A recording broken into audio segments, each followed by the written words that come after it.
Seja muito bem-vindo a mais esse encontro de quarta-feira. E eu quero começar essa noite declarando sobre a sua vida. O Senhor tem vitória para você nessa noite. Quantos creem nessa palavra? O segredo da sua vitória não está na sua força, mas aonde você deposita a sua confiança, aonde você deposita a sua esperança, porque uns confiam em carros, outros confiam em cavalos, mas nós faremos menção do nome do Senhor Jesus. Nós confiamos no El Shaddai, aquele que nunca perdeu uma batalha. Então, se você crê nisso, declare junto conosco, cante junto conosco. Nenhuma arma contra nós prospera, a escuridão não prevalecerá, pois eu sirvo um Deus vitorioso. Declare isso: meu Deus não falhará. O meu Deus não falhará. Vamos juntos.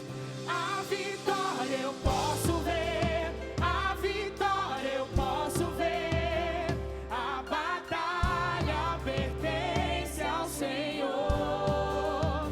A vitória eu posso ver, a vitória eu posso ver, a batalha pertence ao Senhor.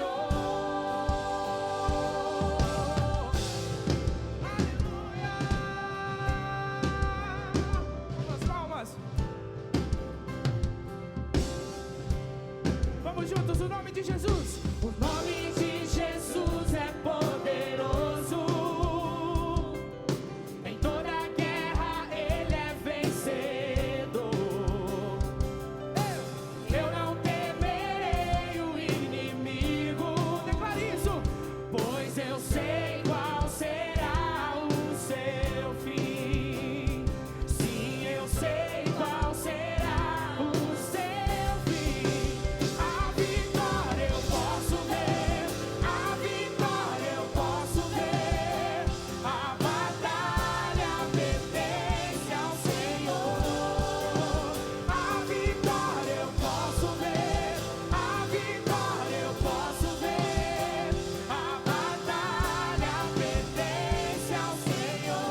Glória a Deus, glória a Deus.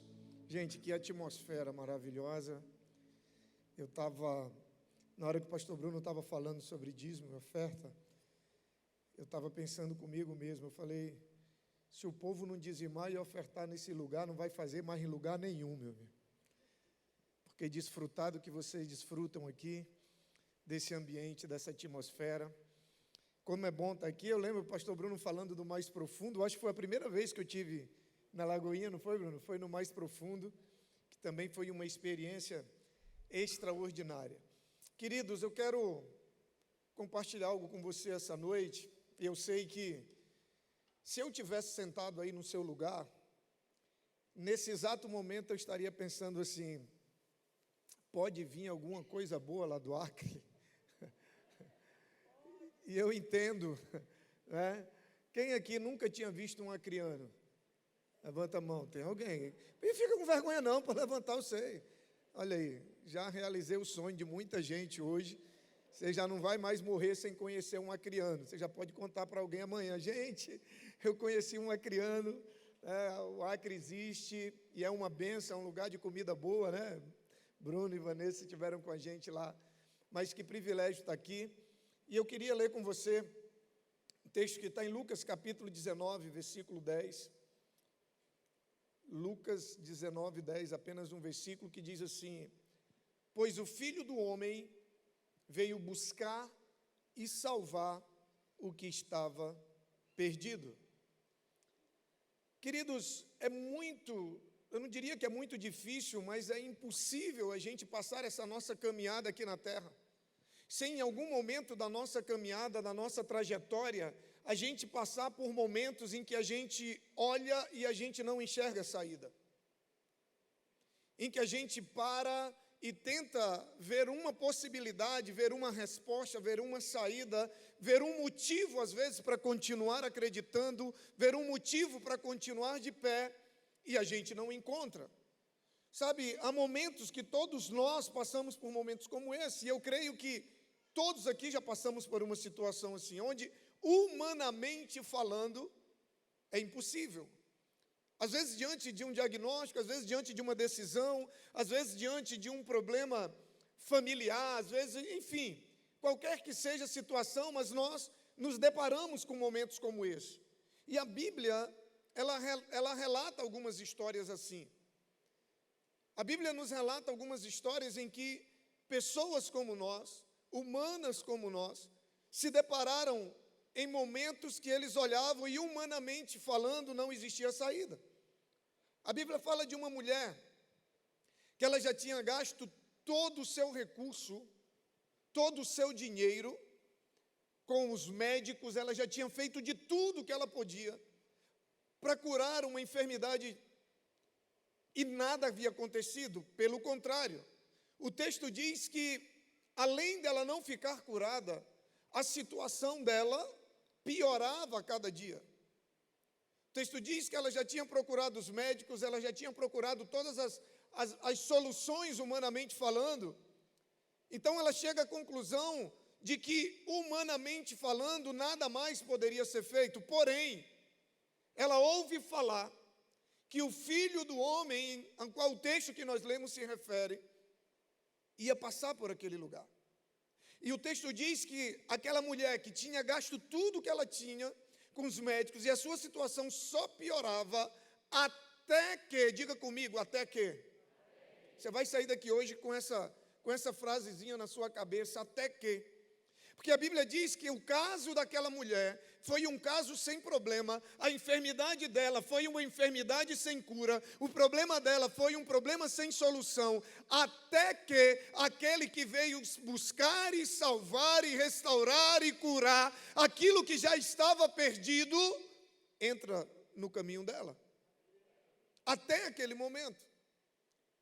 Quando é muito comum a vida de bombeiro, e eu sou oficial do Corpo de Bombeiros, dia 15 de novembro desse ano, Deus permitindo, eu me aposento, Bruno.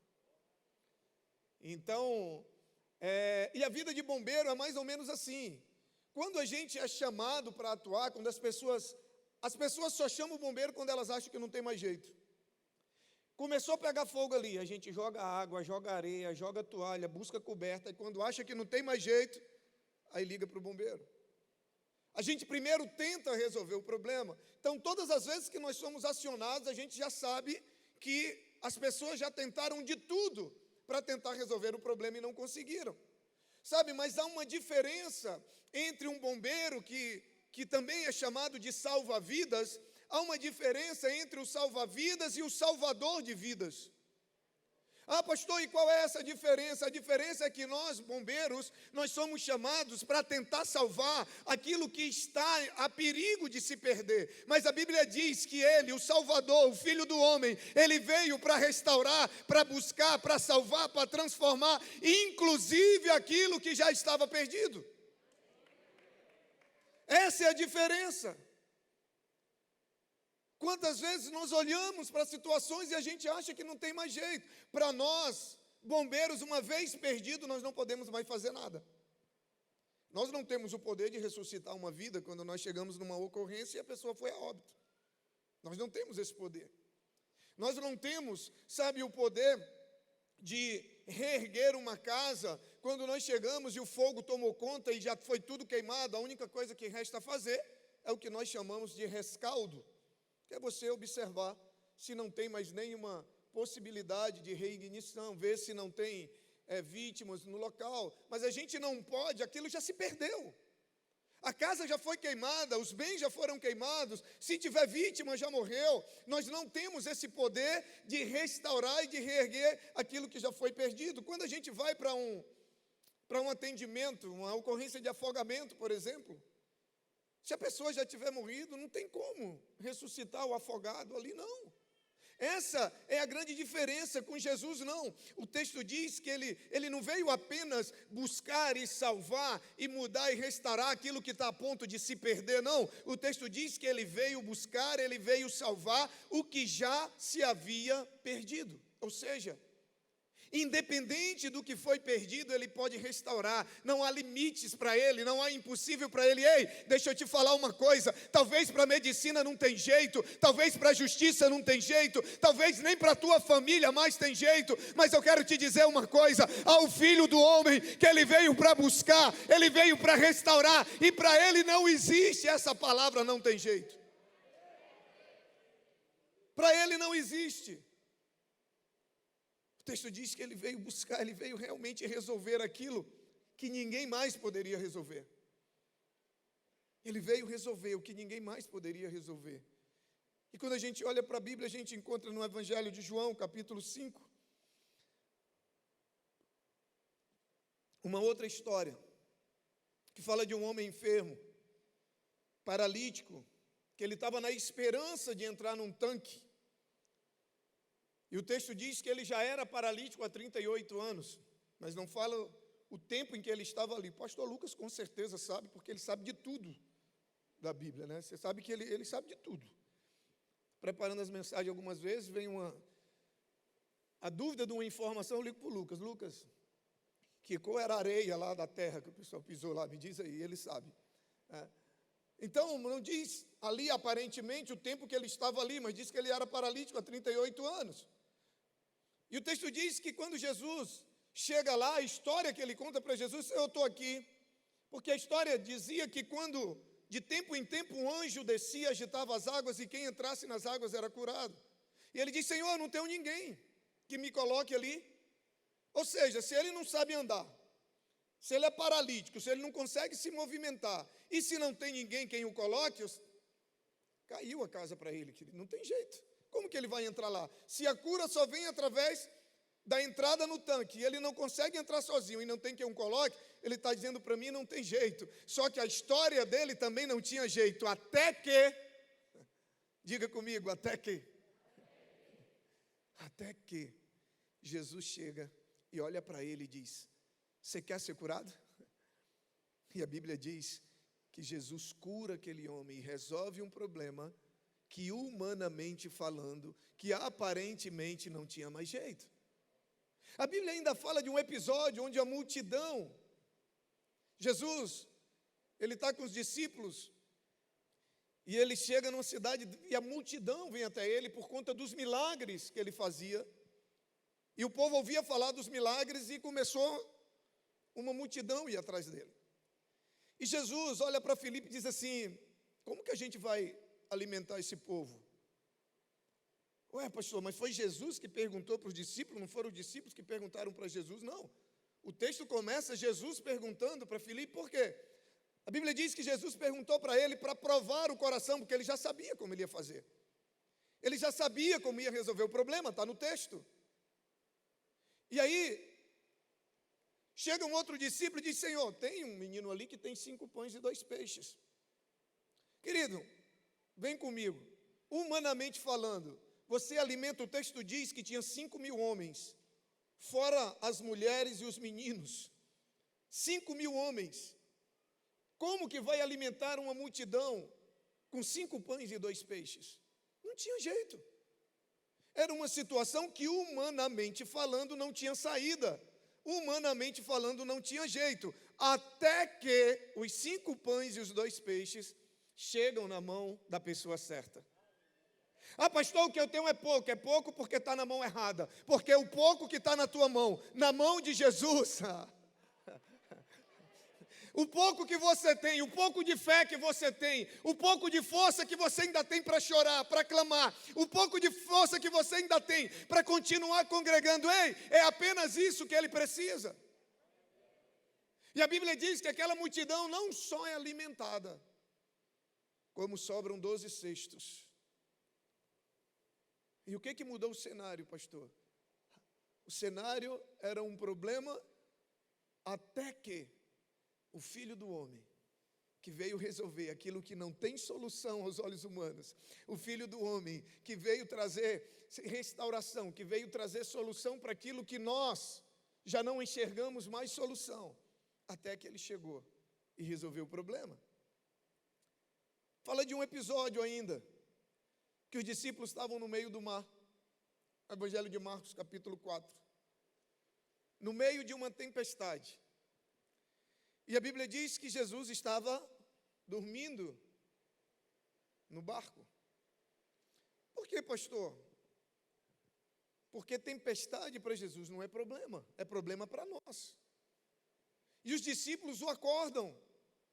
E quando os discípulos o acordam, Jesus os interroga, por que eles estão com medo? Por que eles estão aterrorizados? Porque os discípulos dizem: olha, o mar, olha como que está o mar, olha como é que está o vento, olha como é que está a tempestade. Ou seja, o temor deles era exatamente consequência da conclusão que eles tinham chegado, que não tinham jeito, a coisa tinha desandado, eles não tinham como sair daquela situação.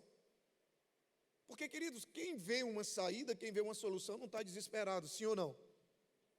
E a Bíblia diz que os discípulos estavam desesperados. E realmente eles tinham um grande problema. Eu não sei se você já teve, com certeza você já teve a oportunidade de presenciar um vento forte que seja, ou até mesmo pela TV, quando a gente vê aquelas tempestades que passam pelos Estados Unidos, e a gente vê no que o mar se transforma. Você vê no que o mar se transforma. Imagina você no meio do mar. Você não vê saída. Mas a Bíblia diz que realmente não tinha saída, até que de repente, quando ele acorda, ele olha para o vento, ele olha para o mar, e ele diz: aquietem-se. E o que acontece? Aquilo que há poucos minutos atrás era humanamente impossível, a Bíblia diz que o mar e o vento se aquietaram. Porque aquele que tem poder, inclusive sobre o mar, sobre o vento, sobre a enfermidade, sobre a luta, sobre a dificuldade que for, até que ele chegou. Eu quero contar uma última história para você, que fala de uma mulher, que a Bíblia diz que ela foi pega num ato de adultério. E aí, naquela época, o adultério era crime, e a condenação era a morte por apedrejamento. E os fariseus pegam aquela mulher que estava literalmente condenada à morte. Não tinha mais jeito para ela. Por quê? Porque era lei. E os fariseus sabiam tanto que levam ela até Jesus na certeza de que ela seria condenada. Porque eles colocariam Jesus numa encruzilhada. Na verdade, o objetivo maior deles não era nem condenar a mulher. Era colocar Jesus ali numa encruzilhada. Se ele não a condena, ele vai contra a lei.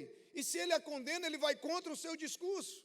Mas, enfim, o fato é que a história daquela mulher, naquele momento, a situação dela, ela estava condenada à morte, não tinha mais jeito. A Bíblia diz que não tinha mais saída para ela, até que, diga de novo, só para você lembrar de mim, até que aparece aquele que veio buscar, restaurar, curar, perdoar e salvar aquilo que estava perdido. Para a cultura, para a religião, aquela mulher não servia mais. Era morte. Talvez o que você fez, talvez a vida que você viveu, talvez algum erro que você cometeu, talvez você já ouviu de alguém e talvez até de alguma religião, ou talvez até de algum líder religioso que não tinha mais jeito. Ou talvez você nunca ouviu de ninguém, mas ouviu do inimigo que fala no teu interior, sabe, que te acusa dia e noite, dizendo: ei, não dá mais, ei, para ti não dá mais, você errou, acabou, o erro que você cometeu não dá mais, ei, não dá mais, não tem mais jeito, está condenado, tá? Porque a Bíblia diz que o salário do pecado é a morte, a condenação pelo pecado é a morte, mas a morte só prevalece até que aquele que deu a vida dele na cruz, por mim e por você, chega, até que aquele que perdoa chega, até que aquele que chega e diz: ei, eu não te condeno, eu te perdoo, agora vá e não cometa mais o mesmo erro, agora vá e não peques mais. Aleluia!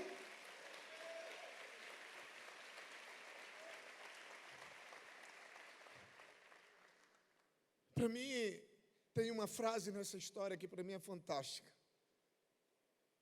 É quando Jesus olha para aquela mulher e ele diz: eu também não te condeno. E ele diz: agora vá,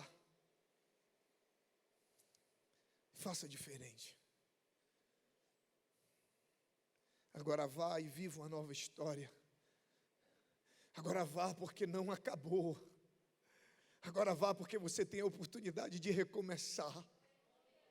Ele diz para aquela mulher: vai e recomece. Vá, você tem oportunidade, você estava condenado à morte, seu problema, sabe, não tinha mais jeito, até que você foi colocado diante daquele que veio buscar e que veio salvar o que se havia perdido. Sabe, a irmã de Lázaro pensava que não tinha mais jeito. 4 dias de morto, cheirando mal. Quando Jesus chega, ela diz: Senhor, o que você veio fazer aqui? Se você tivesse chegado antes, o meu irmão não tinha morrido.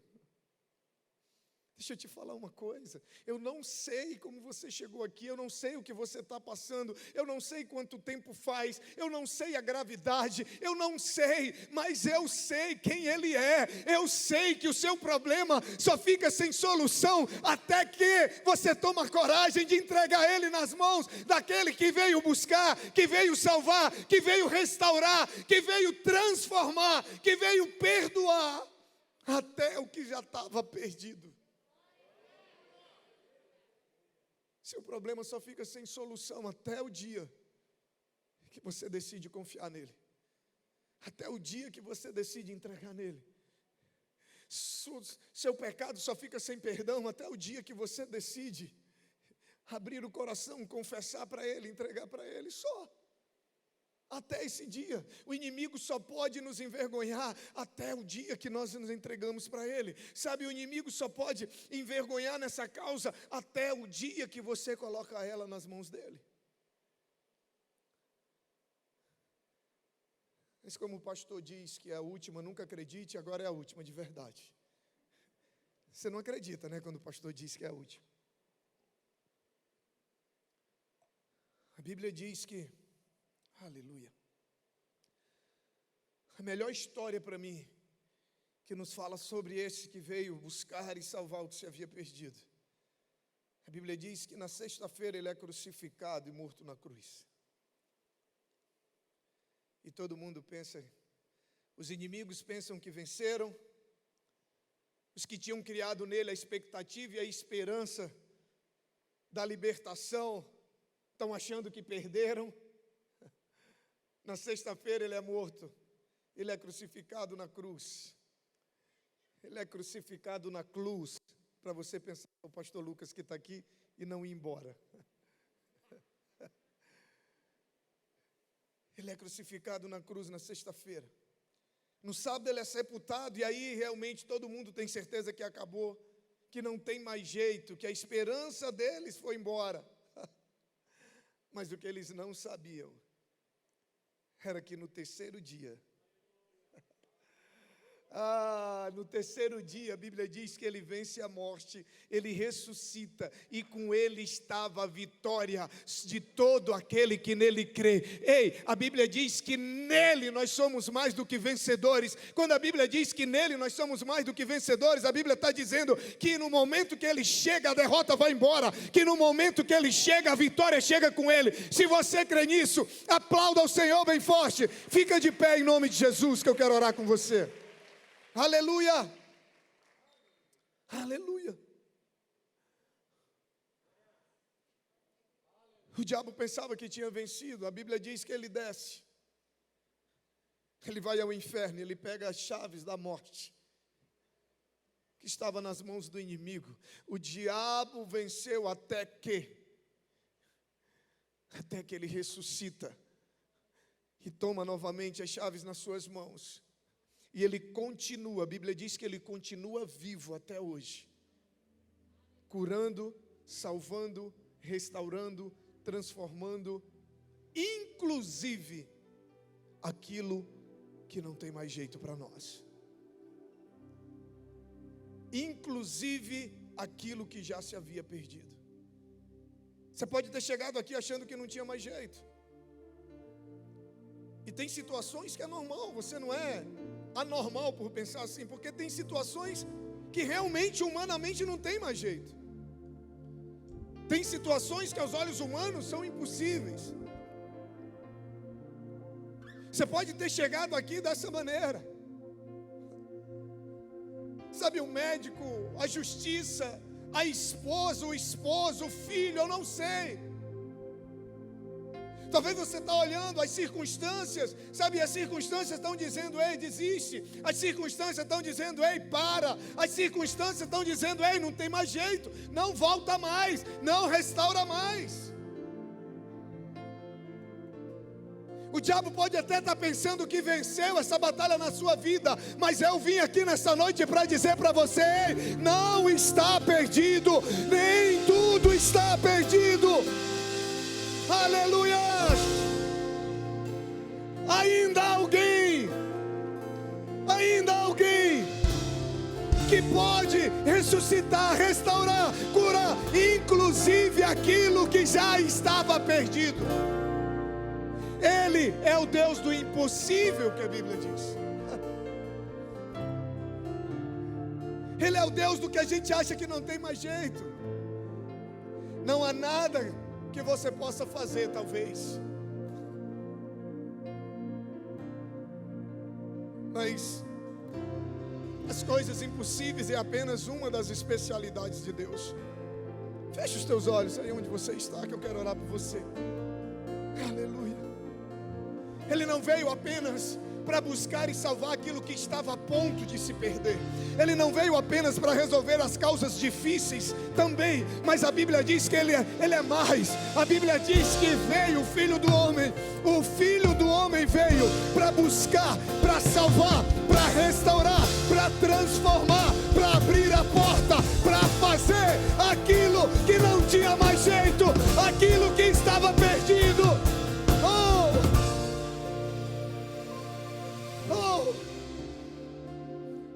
Pai, em nome de Jesus, A minha oração nessa noite é que o Senhor restaure a esperança, que o Senhor restaure a fé, que aqueles que entraram aqui nessa noite achando que não tinha mais jeito, que o teu Espírito nessa noite os convença que há o Filho do Homem que veio, que está vivo, que ressuscitou, que está entre nós, e que Ele veio para buscar, para restaurar não somente o que estava para se perder, mas inclusive aquilo que já estava perdido. Restaura a fé da tua igreja nessa noite, restaura a esperança,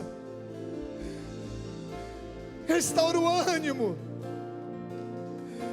Comece a orar, querido, comece a colocar diante dele, comece a crer novamente, volte a sonhar, comece a enxergar novamente. Ele está abrindo teus olhos, Ele está abrindo os olhos da fé. Volte a crer, volte a sonhar, porque Ele te trouxe aqui hoje à noite para te dizer: ei, é impossível para o homem, mas o Filho do Homem, para Ele não é impossível.